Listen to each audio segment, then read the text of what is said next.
자, 수업 들어갑니다. 그 다음에 배워야 될 글자가 갈차라는 글자네요. 두 개의 자소가 있는데 하나는 돌석자고 하나는 어긋날 차자죠.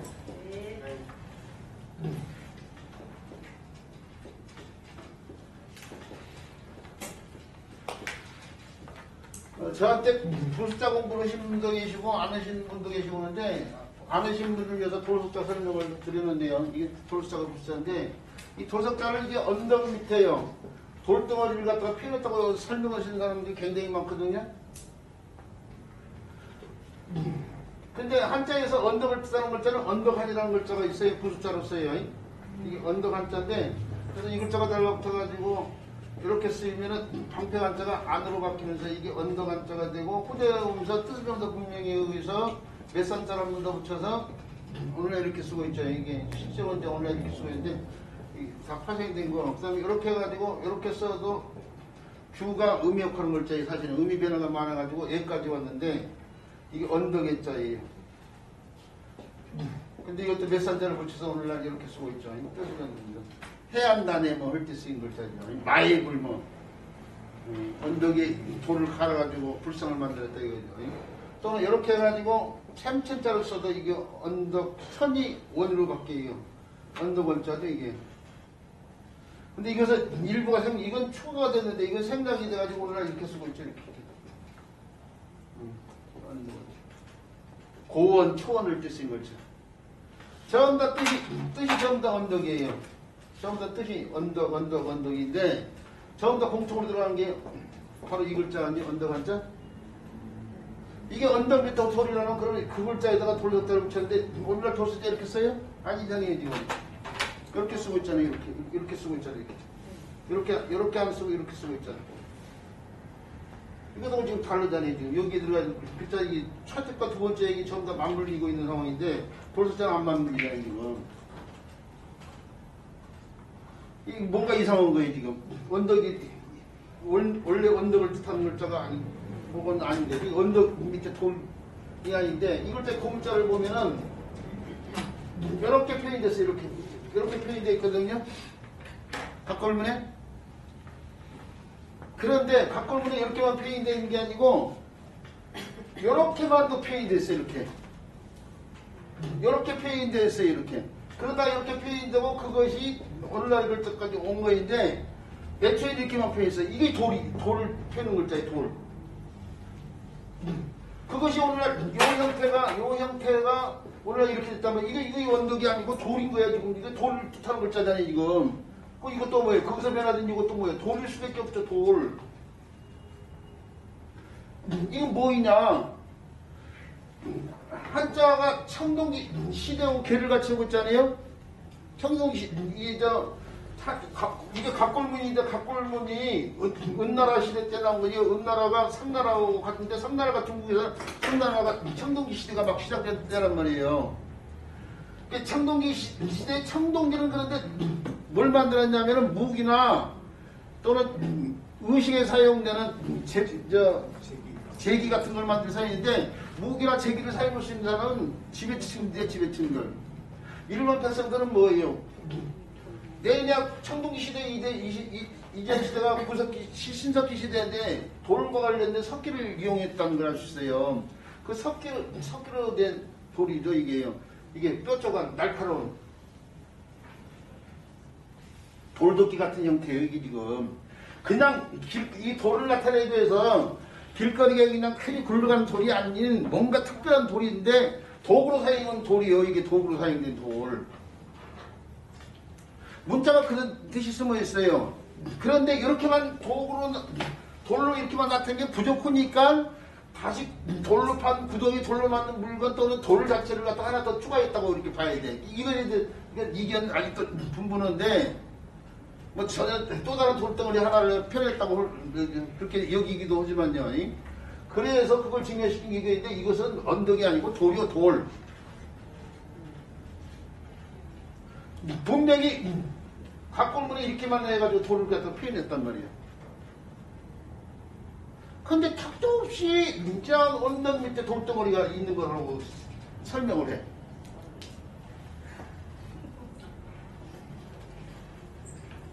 그러니까 옛날 문자학이란 한자를 제대로 하려면 한자를 해야 되고 한자도 제대로 할 수 있는 공부가 한자기잖아. 한자기 건 뭐예요? 문자학이야 문자. 한자라는 문자 중국 사람들 한자가 문자잖아. 그러니까 한자를 자국으로 쓰고 있는 사람이 중국인데 중국 사람들은 한자가 문자란 말이에요. 그러니까 한자학을 제대로 하면 문자를 해야 되는데 중국 문자를 해야 되는 거야. 제가 중문학과를 갖고 중국 문자에 관심을 30년 전에 갖고 다른 친구들은 중국어 회화에 신경 쓰고 대기업체 가는데 신경 쓸 때 저는 중국 문자학에 관심을 가지고 지금까지 계속 공부하고 있는 거 아니에요.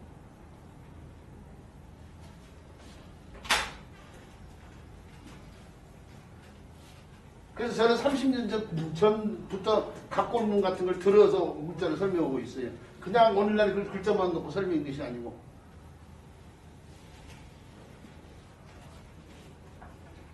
근데 많이 좋아졌어요 지금 사실은요. 요즘에 나온 책들 보면은 그래도 문자학자들이 쓴 책을 참고를 해서 그런지 많이 좋아하는데 사실은 이쪽 30년 전에 책들은 형편이 없었어요. 대한민국 서점에 가가지고 한자책을 들여다보면은 볼만한 책이 한 권도 없었어. 전부 다 파자식 뭐 엉터리 그냥 정강부에 시켜가지고 그 엉터리 설명책들이 다 대부분 있어. 대부분이 뭐예요? 다 해서 다. 고문자 같은 걸 책에다 수록도 안 오고. 그 제가 우리나라에서 거의 최초로 오다시피 책에다 고문자 갖고 오는 근문 소전 6가지도 실었어 옛날 책에는. 어긋날 자체예요. 어긋날 자자는 고문자를 보면 이런 식으로 표현됐어. 이런 식으로.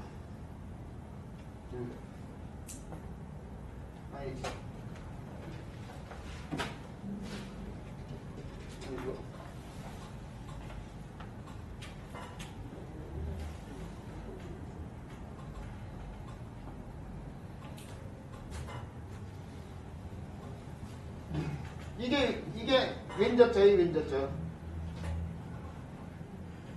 왼자자인데 요글자를 설명을 하면은 사실은 요글자로부터 출발해야 돼. 요글자에서 제대로 설명을 해. 자, 요글자를 통해서 이 글자 설명을 해본데 이 글자가 뭐냐면은 사람의 지금 고주막가를 오른손이요. 대충 이렇게 그래도 오른손 이렇게 했는데 이렇게 표현했어요. 이렇게요. 이렇게요. 거기서 입이 추가되면서 나온 글자가 오른 글자 아니에요?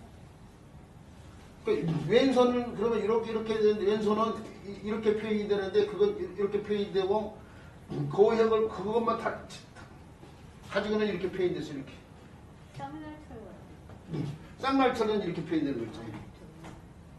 그러니까 이걸 두 개를 구분하지 못하는 사람들이 많아요. 쌍날철자 두 개가 풀조자예요. 풀조자 원래. 이 쌍날철자 두 개가 풀조자인데 후대로 오면서 글자를 똑같은 형태를 두 개를 쓰고 재미가 없잖아요. 심리적으로 보기가 그러니까 후대로 오면서 앞에 거 약간 삐쳐서 이렇게 쓴 거 이렇게 쓴 거인데 원래는 이렇게 써줘야 될 글자를 쌍날철자 두 개, 쌍날철자 세 개 이렇게 해가지고 이렇게 세 개를 쓰면 어떻게 돼요? 풀해자예요. 이것도 후대로 간략화돼서 오늘 이렇게 쓰고 있어. 화해간지를 때 쓴 글자. 쌍날철자 네 개를 쓰면 어떻게 돼요? 풀 우거질망 또는 풀 무성할망 하는 글자예요. 여기다 해가 들어가면 여기서 나온 글자가 바로 이 글자 이게요. 없을 막자. 풀 속에 해가 들어가서 없어진 거예요. 너무 빤빤 간략화돼서 이렇게 간략화돼서 이게 합쳐진 거예요 지금.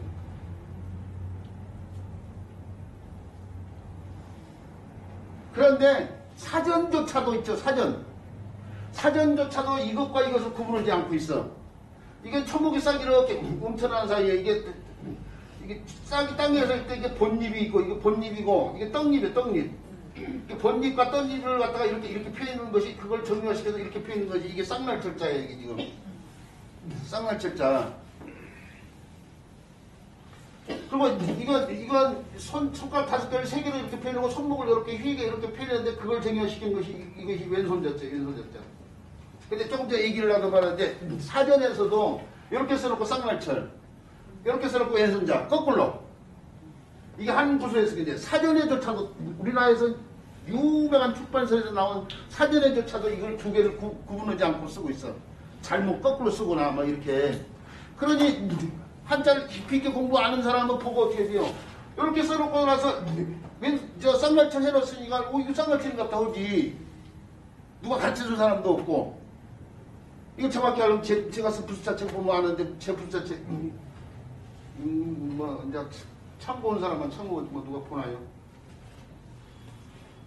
우리 선생님들은 이참에 왼손 자자하고 쌍날치자를 또 구분해 줘야 되고요.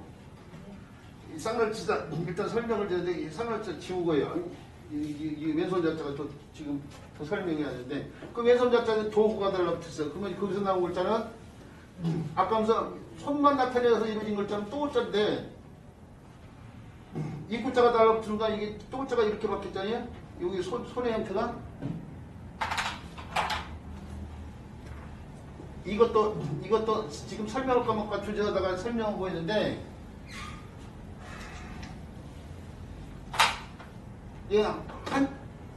한자의 옛날 정규교육이 중학교 1학년 때예요. 지금도 중학교 1학년 때 한자로 되어 있지만 선택 과목이 돼 있어가지고 뭐 컴퓨터도 선택 과목이고 그러는데 누가 선택하지 한자 한 번 선택하고 있어요. 그러니까 한 번 이제 더 멀어진 상황이야. 근데 옛날 한문 배운 사람들은 또 나이가 있으신 분들이 60 넘으신 분들은 또 한자를 못 배운 세대들도 있고 그러는데 그래서 배운 세대들은 전후 좌우 이런 것들이 한문 책에서 3가 안에 들어가 있어. 동서남북 전후 좌우 이런 것들이. 그러니까 이게 비교적 빨리 배우는 글자인데 요것과 관련된 문제가 나와. 두 글자와 관련돼가 문제가 나오는데 똑같은 핵이 이거잖아요. 똑같은 핵이. 요것도 요거 핵이 똑같고 요거 똑같은 핵인데 그런데 이 핵을 놓고 시험이 나온다니까요. 요걸 1, 요거 2, 요거 1, 요거 2 놓고 필순이 옳은 거. 왼자자는 1번, 오른자도 1번 이걸 먼저 쓴다 이거예요. 근데 왼자자는 1번을 쓰고 오른자는 2번을 먼저 쓴다 이거예요. 네. 반대로 이것도 2번을 먼저 쓰고 이것도 2번을 먼저 쓰고 이것은 2번을 먼저 쓰고 이것 1번을 먼저 쓴다 이렇게 했는데 답이 뭐냐 이게 찾은 사람이 딱 됐잖아. 옳은 것이 뭐냐? 그거 뭐이겠어요? 뭔가 모르는 놈들은 모양이 똑같으니까 1번 아니면 3번이겠네 그런다고요. 1번 아니면 모양이 똑같잖아. 모양이 똑같으니까 쓰는 수도 똑같겠지. 1번 아니면 3번인데 선생님 마음대로 50번을 맞고 들어가기 그런 문제를 나와주고 혹은 1번하고 3번을 넣고 고민하고 안 듣으면 옆을까지 굴려보고 해가지고 딱 쓴단 말이에요. 근데 1번 써도 틀리고 3번을 써도 틀리죠. 2번 아니면 4번인데 정답은 뭐냐면 4번이다. 4번. 왜 4번이냐? 요 글자하고 요 글자가 오늘날 이렇게 쓰고 있지만 옛날에는 요 글자를 이렇게 손에서 이렇게 해가지고 도구가 달려있고 이거 손에 입이 이렇게 달려있잖아요. 손가락만 펴있는 글자가 뭐예요? 손가락만 펴있는 거 이거잖아요. 요것도 이거이잖아요 지금. 그렇죠? 손가락부터 옛날 사람들이 썼던 거예요. 이게 요것부터 쓴 거예요. 요것부터. 요것이 변화된 핵이 이거잖아. 그러니까 이거. 그 다음에 요거 손가락만 핵이 요 핵인데 그거 변화된 게 이거잖아. 그러니까 이거 1번이야. 옛날 사람들이 손가락부터 펴있는 거야. 요것이 손가락 부분이에요. 이거 손가락만 펴있는 부분. 이게 손목으로 길게 나온 부분이고. 그 손가락 부분인데 요것이 반짝이 펼친 게 2번이란 말이에요. 근데 여기서 손가락 대 부분이 요 부분인데 요걸 먼저 쓴 게 요것이 1번이 먼저 쓴 거야. 그래서 2번하고 1번이 되는 4번이 답이야. 이 문제를 갖다가 한문책에 되는데 30년 전에 제가 문짝을 했을 때 저는 이걸 알고 변화된 거죠. 근데 한문 쓰는데 이걸 안 배워. 옛날 공문자를 안 배워. 오늘날 쓴 글자만 놓고 배우거든. 자기들이 문제를 했는데 물어봤어. 한문생한테. 제 친구가 한문선생이라서 숫자생이라서 야 너 왠자 오늘 문자를 시험에다 필수 문제를 내는데 왜 이게 2번 1번이 답이는지 아느냐 그랬더니 몰라요. 문제를 내고도 한문선생님들이 왜 한문선생님들이 옛날 고문자를 배울 줄 않았거든. 그런데 왜 이것이 설명을 제대로 못하지.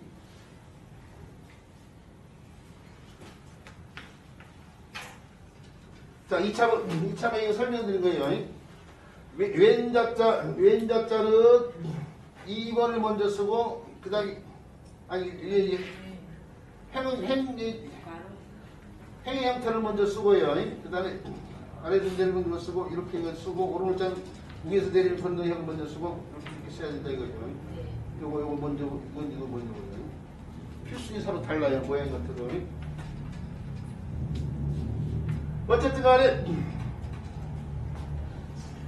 쌍말철, 왼손 모양에서 나온 왼손자자 하나 두시고, 그 왼손자자에다 도구를 들고 도운다고, 이거 원래 도울자자예요, 원래 사실은. 근데 왼의 뜻으로만 빌려다 쓰면서 왼자자가 되죠. 도울자자는 사람이 달라붙어서 이렇게 써요, 이렇게. 도울자자. 이게 원래 도구를 가지고 돕는다는 뜻의 글자, 이게 사실은. 그런데 왼쪽을 나타내는 글자로 쓰이자 돕는다는 뜻의 글자는 그래 너 왼쪽으로 쓰라 이거예요. 돕는데 사람이 돕는다고 해서 사람을 붙여가지고 오늘날 이 도울자자를 이렇게 쓰고 있는 거죠. 보좌관을 뜻인 글자예요. 보좌관. 또 어디 쓰냐? 좌반에 쓰여요. 좌반. 저 옛날 교통이 발달하지 않을 때는 내륙에서 있죠. 안동 이런 데서 바다 생선을 먹기가 힘들어. 그러니까 포항 이런 데서 고등어를 잡아가지고 안동까지 지금 가면 사격벌이야. 여름 같은 경우는. 그러니까 안상에 이제 소금에다 염장을 해가지고 딱 찌개 들고 가면은 그 절인 정도가 딱 오늘날 우리가 먹는 자반고등어. 여기서 나온 거 자반이야. 자반고등어. 이 내륙 사람들이 생선 맛을 보기가 힘드는데 그걸 먹게 되면 어떻게 돼요? 밥을 먹는데 도움을 주는 거야. 크게. 밥맛이 도게끔 짭짤하니.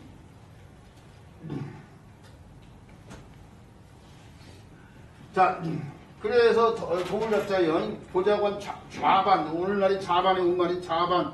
그럴 때 쓰일 글자고, 그 다음에 바로 이 글자가 원래는 싹이 이렇게 어긋나는 모양을 갖다 이렇게 표현했어요. 그 다음에 왼자자가 달라붙더니 왼자자가 그게 이제 정형화돼가지고 이게요. 정형화돼가지고 오늘날 이렇게 쓰는데 이게 왼자자 형태란 말이에요. 자가 차로 바뀌면서 싹이 어긋난 상황.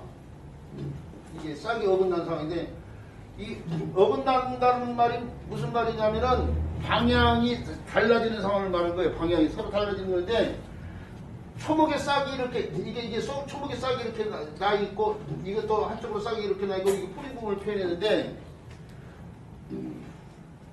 식물들은 싹을 낼 때 다 어긋나게 난다고 봐야 돼. 옆에서 보면은 마주보기로도 나고 어긋나기로 이렇게 옆에서 보면 이렇게도 나고 이렇게도 날 수도 있지만 이렇게도 이렇게 있는 게 이건 옆으로 봤을 때 어긋나는 거죠. 이건 마주 나는 거죠. 자, 그런데 요게 나는 방향이 위에서 봤을 때요. 요게 나는 방향이 6시 방향이고 6시 방향이고 이게 반대라면은 몇 시 방향이요? 120도. 그러니까 3시 방향이라고 일단 흐르고 좋겠네요. 이게 9시 방향이요. 이렇게 나면은 왜 싹이 이게 어긋나느냐 이거예요. 그걸 먼저 얘기하건데 싹이 왜 어긋나겠어요? 그렇죠. 햇빛이요. 햇빛. 광합성. 빛광자. 이게 같은 방향이 이것도 3시 방향이면 3시 나면 이게 햇빛이 못 받잖아. 그래서 모든 쌍은 위에서 보면 다 어긋나게 돼 있어. 마주보기나 어긋나기나. 이것도 어떻게 돼요? 이게 3시 방향에서 나면 이게 6시 방향에서 나는 거야. 이게 돌아가 위에서 보면은 이렇게 가지들이 나는 거야. 똑같은 방향으로 이렇게 위에까지도 이렇게 나오고 밑에까지도 이렇게 이게 밑에까지라고 봐야 돼. 방향이. 요 밑에 나지 않는다니 옆으로 난다니까 그 밑에까지가 다 어긋난 거야. 지금 위에서 보면 다 어긋나 있는 거야. 그래야지 햇빛을 골고루 받지. 자기들이 살기 위해서 그 생물들은 어떻게 해야 돼? 어긋나게 날 수밖에 없어. 잎사귀가 그걸 표현한 거야. 그거 이게 식물을 갖다 표현했는데 이 식물이 싹이 어긋나는 걸 갖다 표현한 거야 지금. 근데 옆으로 표현한 게 이렇게 표현이 되는데 위에서 보면 다 어긋나 있는 상황이야. 무슨 말인지 알겠죠? 네. 그래서 이게 일부가 생략됐지만 자가 차가 되면서 요 식물 관련돼 가지고 이게 어긋나는 거예요. 어긋날 차자. 격차 차이만을 뜻을 지. 자, 근데 이 어긋날 차자가 음역하는 글자가 이게 하나인데 이게 차는 차인데 돌에다 간다고 해서 갈 차자인데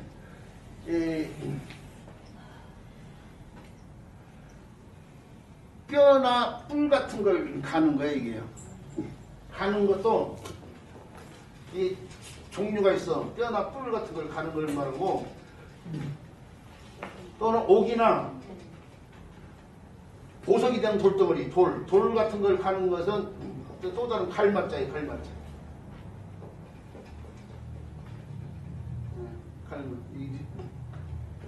이것도 갈자란 뜻이잖아요. 이거 갈맞자인데 이것은 뼈나 뿔을 가는 거이고 이것은 옥이나 돌을 가는 거니까. 그 다음에 이렇게 발접변이 이렇게 달라붙어요. 그러면은 이것도 차는 차인데 발이 돌뿌리 같은 게 걸려가지고 넘어진다고 해서 넘어질 차자예요. 넘어질 차. 막 어디 목적지를 향해서 바삐 가고 있는데 돌뿌리에 탁 발이 채가지고 넘어졌어. 까지 못 일어났어. 어떻게 돼요? 차질을 벌이는 거야. 일에 차질이 생겼어. 다리가 다쳐가지고 쩔뚝쩔뚝 오면서 가면 이제 어떻게 돼요? 목적까지 가야 되는 시간 안에 도착을 못하는 거 아니야? 그러면 일에 차질이 생긴 거예요. 차질을 때 쓰는 차자가 너무 싫어. 이 글자가 달라붙은 문장 공부 시험들 탄식할차 입으로 아이고 차오라 이거 해서 탄식할차. 탄식할차.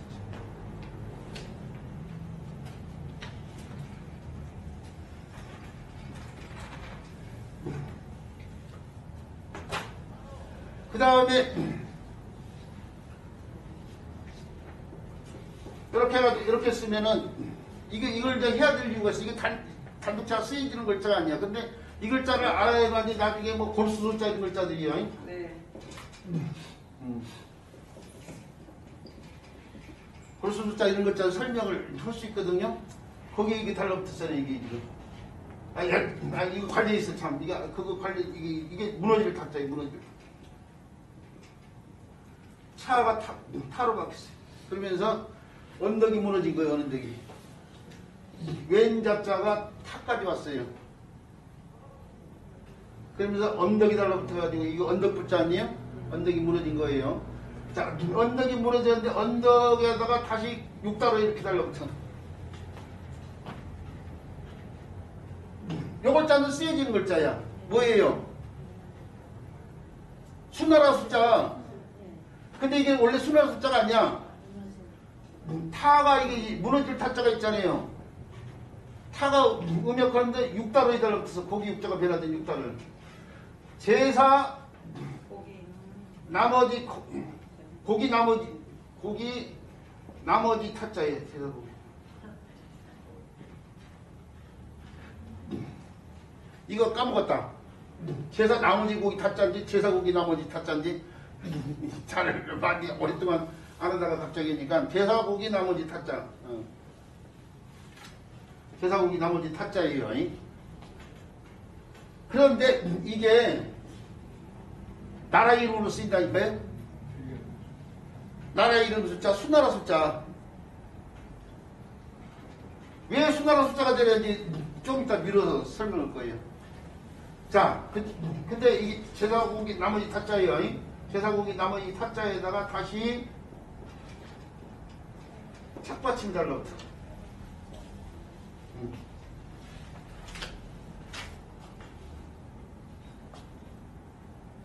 아니네. 요 글자부터 설명할 것이 아니네. 타자가 달라고 이제 무너질 타자부터 죄송합니다. 무너질 타자부터 들어갈게요. 자꾸 옛날에 안 보고 다 설명했는데 뭘 설명해야 될지 자꾸 까먹어요. 제사고기 나머지 타자가 그대로 오면 역할을 하면서 흑도자가 달라붙어가지고 이게 흙이 떨어졌다. 이게 저 위에서 아래로 뒤에서 떨어질 타자예요. 떨어질 타자.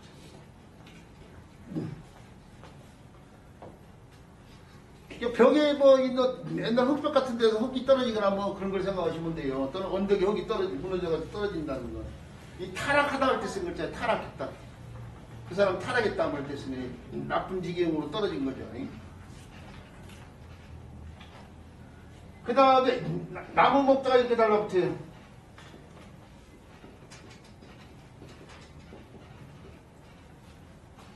나무 가지 같은 것이 나무가 길쭉하다 그래서 길쭉할 탈자예요. 길쭉할 탈자. 어디 있을까요? 그렇죠. 동그란 원의 형태인데 긴 형태로 이렇게 바뀌었다. 이게 타원형이에요. 타원형. 이게 원형이잖아요. 원형 형태가 옆으로 길게 이렇게 바뀌었어요. 그러면 이게 뭐예요? 이게 타원형이죠? 타원형을 때 쓰는 글자가 바로 이 길쭉할 탈자예요. 그 다음에 신방맹이 이렇게 달라붙어요. 신방맹이 달라붙으면은 그렇죠. 타는 탄데 제사공이 나머지 타자예요. 그러니까 음역하면서 마음이 게으르다고 게으를 타자예요. 타성이 됐다는데 그런데 이거 복잡하다고 생각해. 옛날 사람들이 핵을 하나 줄여가지고 이렇게 써요. 오늘날 이렇게 쓰면 더 쓰고 많이 쓰고 있어요. 언덕 붙자를 빼버리고 사람들이 자꾸 피해나올 추구니까 막 빼고 추가시키고 보기도 배우려고 또 추가시키고 하시면은 그래서 타성해졌다고 할 때 쓴 타자, 겨울을 타자. 이 글자 본자가 바로 이 글자예요. 제사고기 나무 타자.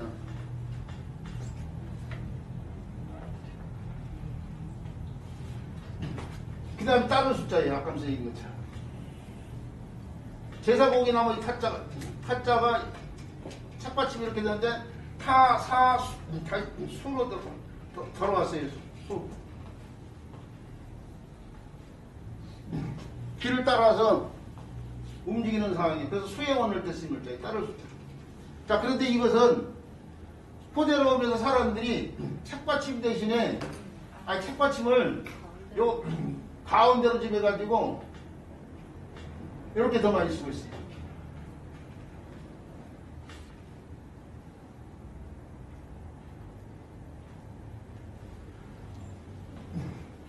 아까 하면서 순나라 숫자 있죠? 순나 숫자가 이 글자를 써야 돼. 원래. 순나라의 공명이 원래 이거야. 그런데 이렇게 쓰면서 가만히 보니까 책받침이라는 게 간다는 의미야. 길을 따라서 간다. 이게 책받침이 달라붙으면 다 길고 관련돼서 길을 따라서 가다. 길도자 같은 데서 보듯이 나라에 부여진 천명이 빠져나갈까 봐서 수나라가 갖고 있는 하늘에서 부여받은 천명이 빠져나가 버려. 그러면 어떻게 수나라가 마음것이야. 마음것이 되잖아. 그러니까 비빙이 안 좋거든. 분명으로 이 글자를 갖다가 그대로 쓰고 있는 거예요. 빠져나간다는 의미를 빼버리고 쓰고 싶은 거야. 빼버리는 순간 어떻게 글자가 이 글자가 됐잖아. 그러죠? 이거 원래 수나라를 뜻하는 글자인데 빼서 쓰면서 나라 이름으로 갖다 써버린 거야 이걸요. 그러니까 이게 수나라 숫자가 된 거예요. 이게. 무슨 말인지 알겠죠? 네. 자, 그 다음에 뼈골자가 이거 앞에서 말하는 뼈골자. 뼈골자도 원래 이렇게 써줘야 될 글자인데 또는 이렇게 덧붙여서 써줘야 하는데 이것도 요 골자에 아까면서 우방이 빠졌죠? 아니 우방이 아니라 차부방. 그러니까 이것도 차부방이 더 들어있어야 되는데 그걸 뺀 거예요 지금. 요 골자가 그래. 다른 숫자가 써줘야 되는데 이게 빠진 거야 지금. 복잡하잖아. 너무 자꾸 복잡하니까. 근데 다른 숫자가 음역하는 글자예요 원래. 그래서 저 뭐예요? 몸을 거슬 싸고 있는 게 살이요 살. 그리고 살 속에 뼈가 있어. 뼈 속에 들어있는 게 볼수야 볼수. 뼈 가운데 이렇게 들어있는 게. 그냥 아주 깊숙한 곳을 그때 볼수라는 게. 그래서 원이 볼수 그러면 원망이 깊은 곳이 마음속 깊은 곳이 들어있는 게. 마음속 깊은 곳을 때 볼수가 골수의 원한을 품다 뭐 이게요. 병이 골수. 그러면 뭐 병이 골수에 들어가지고 낫지를 못해. 너무 깊은 곳에 있기 때문에. 그래서 깊은 곳을 뜻하는 말이기도 하는데 골수 분자. 뭐 이게 깊이 빠진 사람들이 골수 분자잖아. 그러니까요. 살 속에 뼈가 있고 뼈 속에 골수가 있어. 그러니까 깊은 곳에 더 깊이 들어있어. 이게 아주 깊다는 의미야. 그래서 어디 깊이 빠진 사람들이 골수분자라고 하잖아요. 그럴 때 쓰이는 숫자라고요, 이게. 근데 그 숫자가 원래는 다른 숫자가 음역하는데 다른 숫자에 언덕 글자를 빼서 붙인 거예요, 지금. 자, 이렇게 해서요. 이렇게 해서 가르쳐자에 대한 설명을 살펴봤는데요. 이 왼손잡자부터 연결되는 글자에 있다. 왼손잡부터 설명했고 말씀드렸던 쌍말치자하고 구분 잘 하라고 있어요. 자, 가르쳐자에 대한 설명 여기까지 하도록 하겠습니다. 그 다음에 배워야 될 글자가 쪼을탑자예요. 쪼아낸다 이거 쪼아낸다. 굿으로 임금왕자가 아니고 굿으로 빼내요.